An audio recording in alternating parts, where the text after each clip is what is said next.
So already I sort of talked to you about what I'm looking for with your creative writing and what kind of assessment this is. So it's not what we call a summative assessment, so it's not at the end of a unit, it's not assessing your knowledge of everything you've learnt so far because you haven't finished learning it, have you?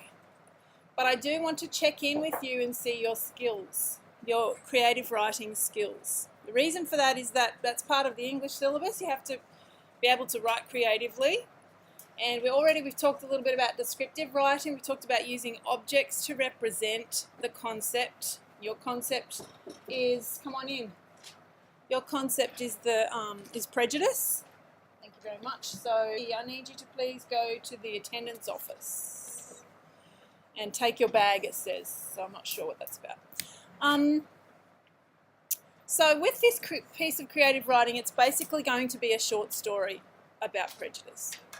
So I want to talk to you about the expectations or the things that I'll be looking for with a short story.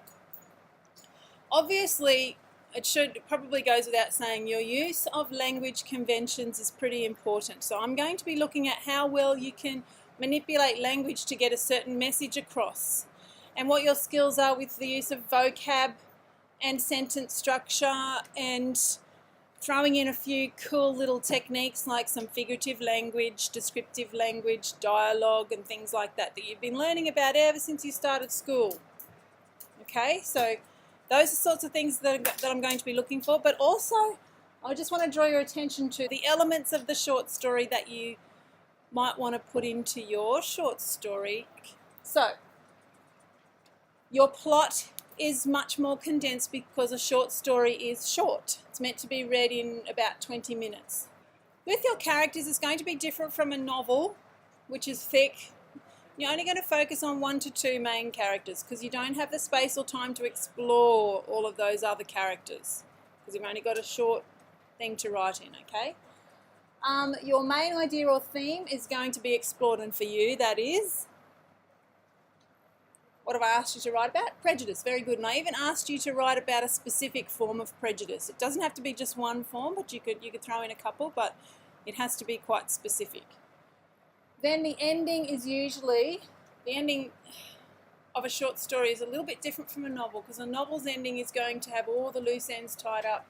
It's going to answer all the questions that the readers had throughout the narrative, and it's going to have a finished feel.